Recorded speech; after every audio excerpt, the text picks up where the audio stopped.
आगे बढ़ते हैं इसी में। देखो लास्ट लेक्चर में हम लोगों ने nuclear reactions and Q value introduce किया था, ठीक है। फिर से एक बार सुन लो इसके बारे में। कोई भी न्यूक्लियर रिएक्शन है तो उसका दिखने में तो इसी तरह की दिखेगी, ठीक है ना। इसमें दिखना क्या है, एक इसमें टारगेट न्यूक्लियस होगा जिसको इंसिडेंट पार्टिकल आके हिट करेगा।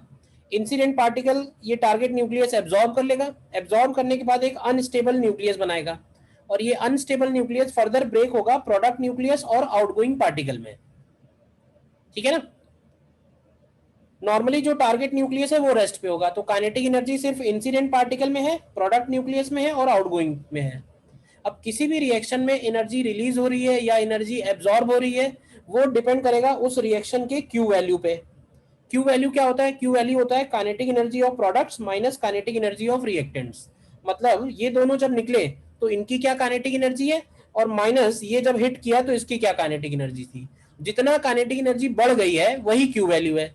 अब एनर्जी बढ़ कैसे गई, तो एनर्जी बढ़ ऐसे गई होगी क्योंकि जो इन दोनों का मास होगा और इन दोनों का मास होगा, अगर हम उसको बिल्कुल माइन्यूट लेवल पे कैलकुलेट करें तो प्रोडक्ट्स वाले साइड में मास थोड़ा कम होगा, यानी कि कुछ मास है जो इधर से कन्वर्ट हो गया है एनर्जी के फॉर्म में।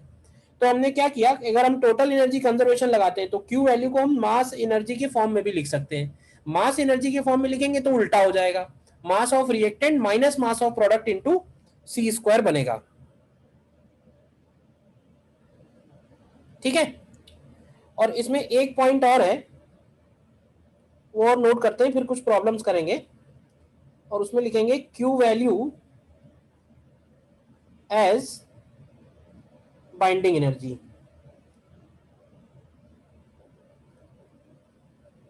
Q value as binding energy, ठीक है। Q value as binding energy का क्या मतलब हुआ, जैसे मान लें consider a nuclear reaction, consider a nuclear reaction where a nucleus is formed from its constituents, ठीक है। मतलब हमने रिएक्शन ये लिखी है, सपोज कि Z प्रोटॉन्स कंबाइन हो रहे हैं A माइनस जेड न्यूट्रॉन से, और A माइनस जेड न्यूट्रॉन्स और Z प्रोटॉन्स मिलने के बाद बना रहे हैं ZXA, तो ये न्यूक्लियस फॉर्म हो रहा है। तो अगर हमें इस रिएक्शन का क्यू वैल्यू मास के फॉर्म में लिखना है, मास एनर्जी के फॉर्म में, तो क्या ऐसे बोल सकते हैं कि इस रिएक्शन का जो क्यू वैल्यू होगा it is equal to mass of reactants minus mass of product. तो मास ऑफ रिएक्टेंट्स का मतलब ये हुआ कि यहां पे हमको लिखना चाहिए Z times mass of proton plus A minus Z times mass of neutrons and minus mass of X और इंटू सी स्क्वायर। बताओ, ये मैंने क्यू वैल्यू लिखी है ऊपर वाले फॉर्मूले से, mass of reactant minus mass of product into C square. अब तुम ध्यान से देखो तो क्या ये जो लिखा हुआ है ब्रैकेट में मैंने, क्या ये मास डिफेक्ट भी तो है या नहीं है, और क्योंकि ये मास डिफेक्ट है इंटू सी स्क्वायर है, तो this is also equal to binding energy of ZXA। अब ये छोटा सा कॉन्सेप्ट हमको यहां पे समझना है कि किसी भी रिएक्शन का जो क्यू वैल्यू है, किसी भी रिएक्शन का जो क्यू वैल्यू है, वो क्यू वैल्यू उस रिएक्शन में अगर कोई न्यूक्लियस फॉर्म हो रहा है, ध्यान से देखना, अगर कोई न्यूक्लियस फॉर्म हो रहा है उस न्यूक्लियस में, उस रिएक्शन में, तो उस न्यूक्लियस के बाइंडिंग एनर्जी के बराबर एनर्जी रिलीज होगी। ये बात मैंने बाइंडिंग एनर्जी इंट्रोड्यूस करते समय भी बोली थी कि अगर किसी रिएक्शन में न्यूक्लियस फॉर्म हो रहा है तो वो अपने बाइंडिंग एनर्जी के बराबर एनर्जी रिलीज करेगा, मतलब उसका मास जो है वो एनर्जी में कन्वर्ट होगा और वो एनर्जी रिलीज हो जाएगी, तभी उस न्यूक्लियस का जो एनर्जी है वो नेगेटिव हो जाएगा। और अगर हमें न्यूक्लियस से वापस से कॉन्स्टिट्यूएंट्स बनाने हैं तो हमें उतनी ही बाइंडिंग एनर्जी उसको वापस से देनी पड़ेगी, तभी वो रिएक्शन ब्रेक हो पाएगा, मतलब वो न्यूक्लियस ब्रेक हो पाएगा। तो फिलहाल हमें ये ध्यान रखना है कि अगर रिएक्शन में कोई न्यूक्लियस फॉर्म होता है तो उसके बराबर की बाइंडिंग एनर्जी, उसके बाइंडिंग एनर्जी के बराबर एनर्जी रिलीज होती है, और अगर किसी रिएक्शन में न्यूक्लियस कंज्यूम हो रहा है तो उसके बाइंडिंग एनर्जी के बराबर एनर्जी देनी पड़ेगी। तो ये प्रोसेस ऐसा है, अगर हम एक न्यूक्लियस से दूसरे न्यूक्लियस पे पहुंच रहे हैं तो पहले जो न्यूक्लियस है वो ब्रेक हो रहा है कॉन्स्टिट्यूएंट्स में, तो वो न्यूक्लियस जब कॉन्स्टिट्यूएंट्स में ब्रेक होगा तो एनर्जी देनी पड़ेगी, और वो कॉन्स्टिट्यूएंट्स जब मिलकर नया न्यूक्लियस बनाएंगे तो हमें उतनी एनर्जी रिलीज होगी। तो बाइंडिंग एनर्जी के फॉर्म में जो काइनेटिक क्यू वैल्यू बनेगी वो बन जाएगी binding energy of products minus binding energy of reactants. हाँ, कॉन्स्टिट्यूएंट्स पार्टिकल की, कॉन्स्टिट्यूएंट पार्टिकल्स की बाइंडिंग एनर्जी जीरो होगी, मतलब ये जो पार्टिकल है ना इनकी कोई बाइंडिंग एनर्जी नहीं है, बाइंडिंग एनर्जी न्यूक्लियस की होगी, न्यूट्रॉन प्रोटॉन की बाइंडिंग एनर्जी नहीं होगी, क्योंकि इन ये फर्दर किसी और पार्टिकल से मिलकर नहीं बने, ये खुद ही एलिमेंट्री पार्टिकल्स हैं, तो उनकी कोई बाइंडिंग एनर्जी नहीं है, वो मिलके जब न्यूक्लियस बनाएंगे तो न्यूक्लियस की बाइंडिंग एनर्जी है। ठीक है, तो यहाँ पे नीचे ये बात लिख देना,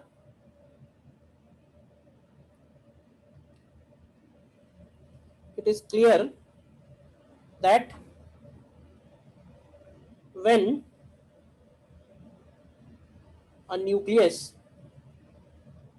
is formed from its constituents, energy equivalent to its binding energy is released, and when a nucleus is consumed in a reaction, energy equivalent to its binding energy is to be supplied. Energy equivalent to its binding energy is to be supplied. तो हम finally relation लिख लेते हैं that Q value is equal to binding energy of products minus binding energy of reactants. Q value is equal to binding energy of products minus binding energy of reactants.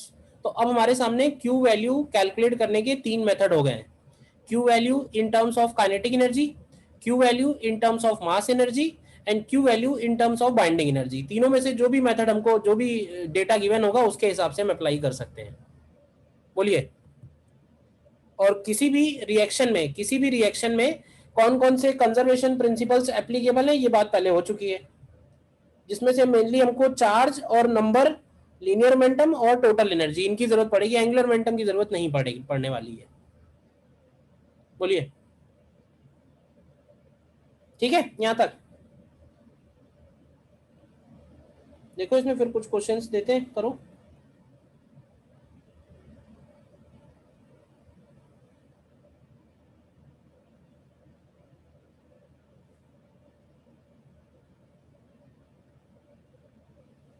देखिए एक next question है आपके सामने। देखो ये जो reaction लिखी हुई है सबसे पहले तो ये एक तरह से रिएक्शन लिखने का शॉर्ट फॉर्म है, तो क्या तुमको समझ में आ रहा है कि ये रिएक्शन का क्या मतलब है, ये जो लिखा हुआ है? Yes sir. Yes sir.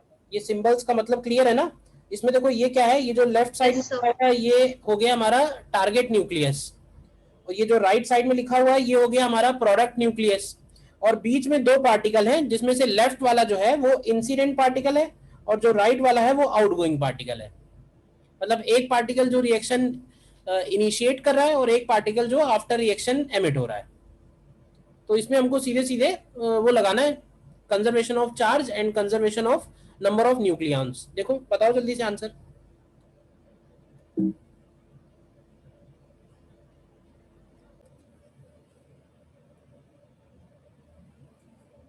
देखो जैसे ए वाला ऑप्शन है,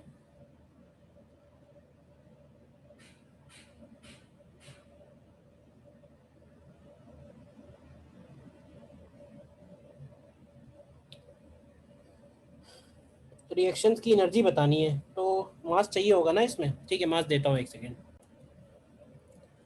मास देखिए आपके सामने है,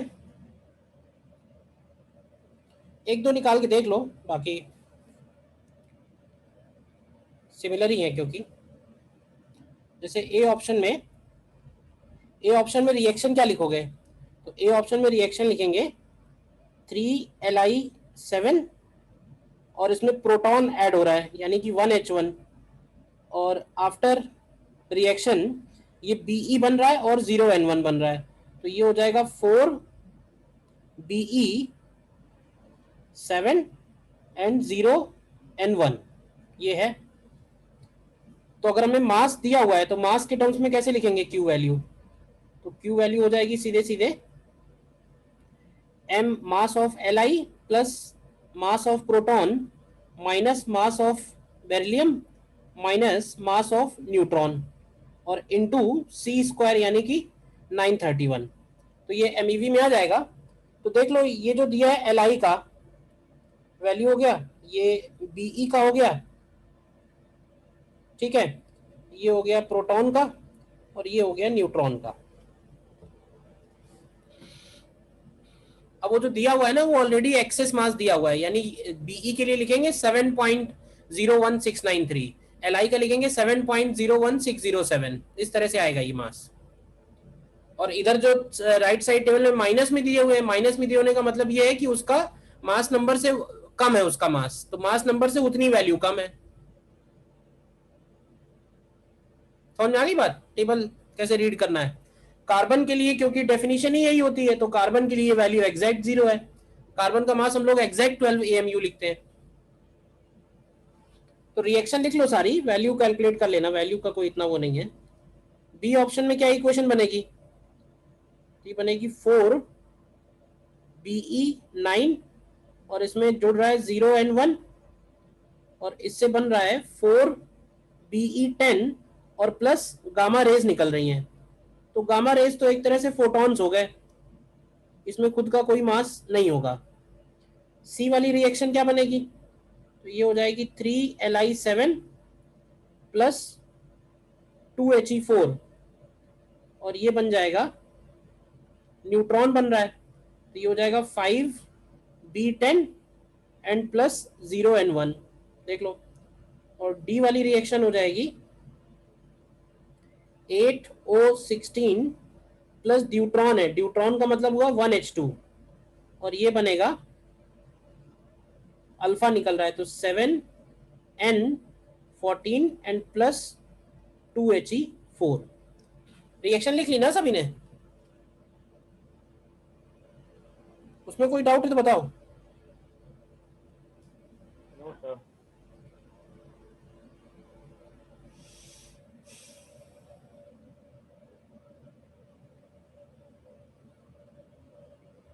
ठीक है, एक और इसी टाइप का सिंपल क्वेश्चन है, वो करो पहले। नेक्स्ट क्वेश्चन एक देखो, ये इसमें लगेगा तुम्हारा चार्ज कंजर्वेशन और conservation of number of nucleons.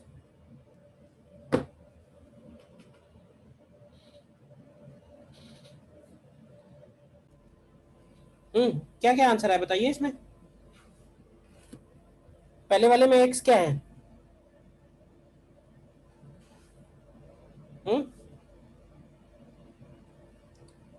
भाई ये बनेगा 5B10 प्लस अननोन है और इसमें 4Be8 एंड अल्फा पार्टिकल यानी 2He4 है, तो इसका मतलब है कि ये वैल्यू 1 होनी चाहिए और ये वैल्यू 2 होनी चाहिए, तो ये मिसिंग एलिमेंट कौन सा होगा, तो ये 1D2 हो जाएगा, 1D2 यानी कि ड्यूट्रॉन। इसी तरह बी पार्ट में Na है तो क्या लिखेंगे Na23 प्लस प्रोटॉन और ये क्या बनेगा नियॉन 20 प्लस एक्स, तो एक्स की जगह तो 4 आएगा क्यों भाई, तो ये 10 नियॉन 20 है, ये 11 Na है होता है, तो ये कितना बनेगा, ये 2He4 आएगा, तो ये हो जाएगा अल्फा पार्टिकल। देखो इसी तरह से सी में क्या आंसर है? सी पार्ट में आंसर अल्फा पार्टिकल है सी में भी। अच्छा सॉरी, सी पार्ट मैंने कर दिया। बी पार्ट में क्या है? डी पार्ट में है फ्लोरीन। फ्लोरीन मतलब कितना है ये?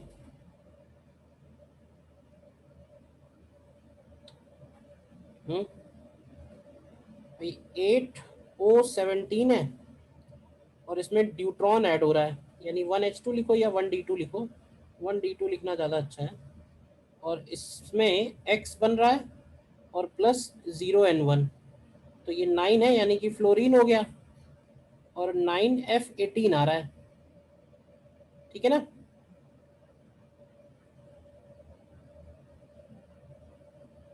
और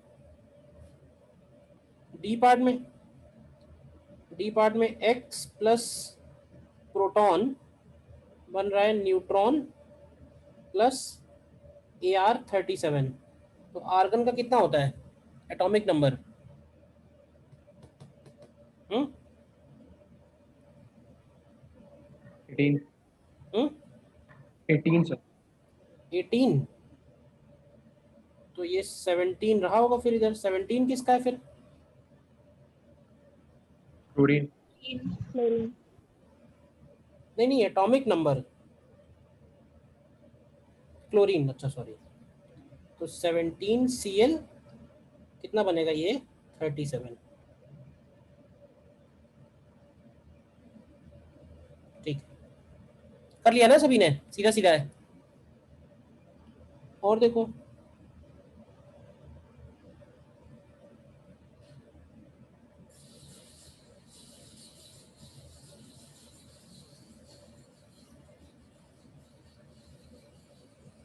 नेक्स्ट देखो, next question.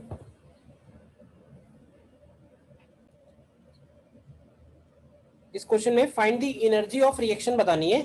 If the binding energy per nucleon in Li7 and He4 nuclei are known to be equal to 5.60 and 7.60। तो देखो Q वैल्यू अगर हमें बाइंडिंग एनर्जी के फॉर्म में लिखनी है तो हम इसको लिखना चाहिए binding energy of products minus binding energy of reactants. अब देखो, बाइंडिंग एनर्जी ऑफ प्रोडक्ट में दो न्यूक्लियाई है He4 के, और जो बाइंडिंग एनर्जी दी है वो पर न्यूक्लियन दी हुई है। तो एक तरह से इसमें हम 8 इंटू 7.06 लिखेंगे, और रिएक्टेंट में सिर्फ Li है तो 7 इंटू 5.60 लिखेंगे। प्रोटॉन का बाइंडिंग एनर्जी 0 बनेगा, तो ये वैल्यू कैलकुलेट करते हैं तो आती है 17.3 MeV। क्यों भाई, आ रहा है सभी का? हाँ।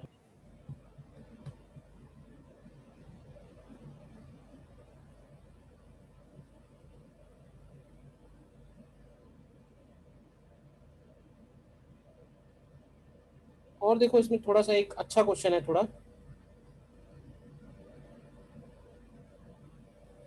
नेक्स्ट क्वेश्चन देखो, देखो इस क्वेश्चन को देख लो, अच्छा क्वेश्चन है, ध्यान से देखना। कह रहा है alpha particle with kinetic energy. तो अल्फा पार्टिकल हो गया और उसका काइनेटिक एनर्जी हमें दिया हुआ है, तो इसको हम बोल देते हैं KEI, ठीक है। Initiates a nuclear reaction beryllium 9, तो ये हो गया Be9।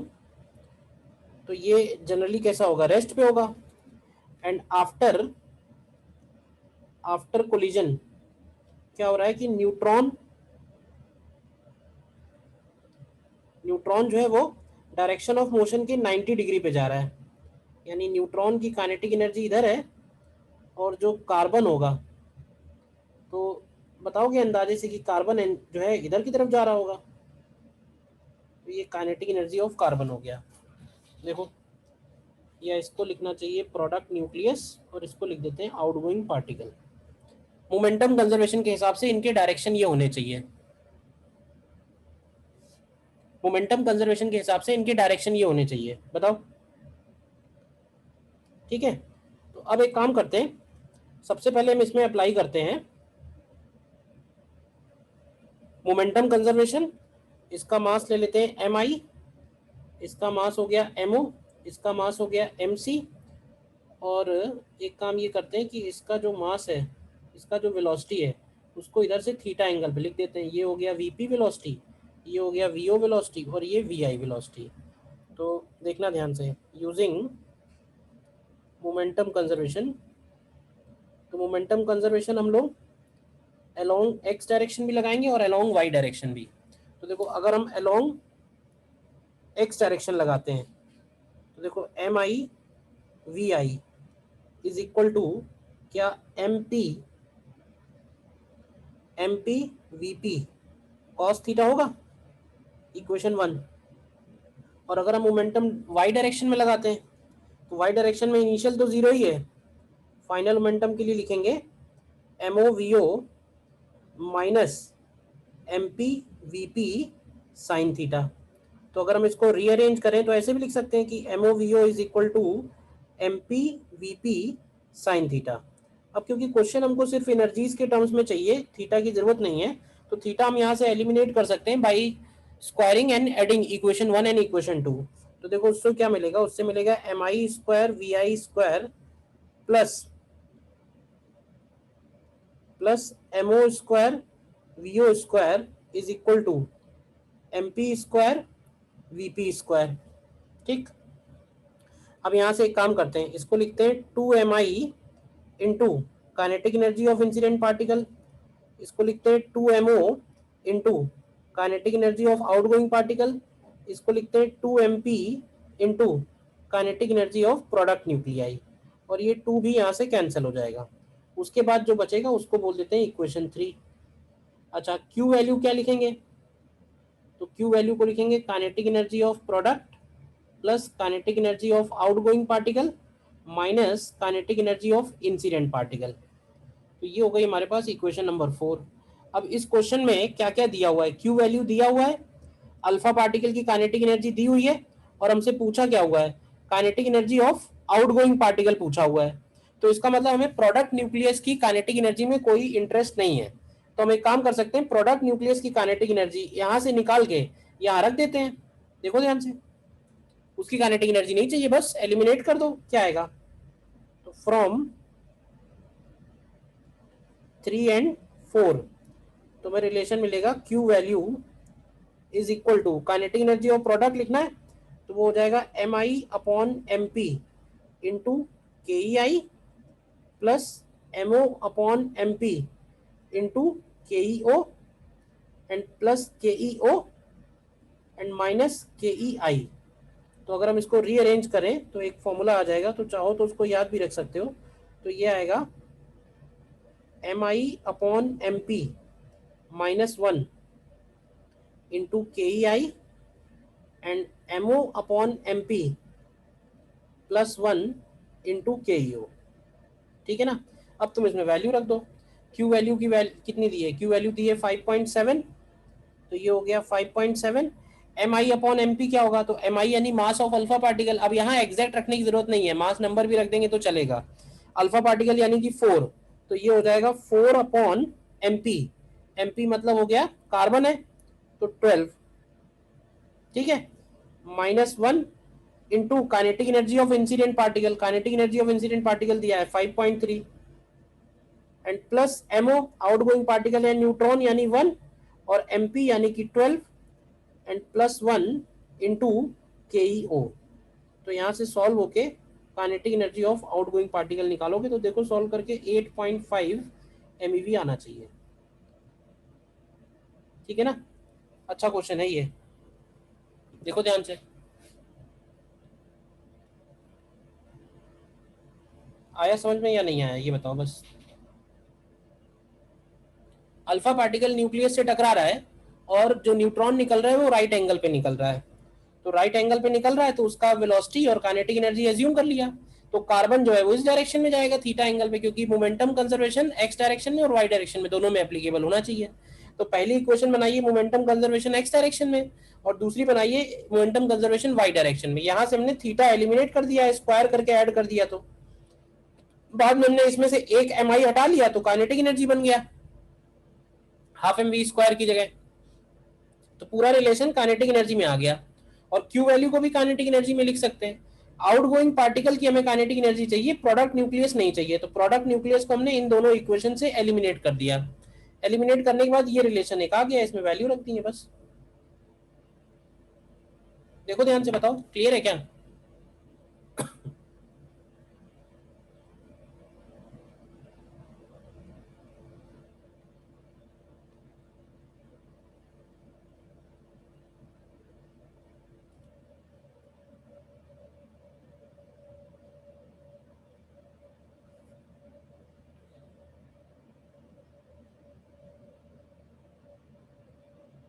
ठीक है,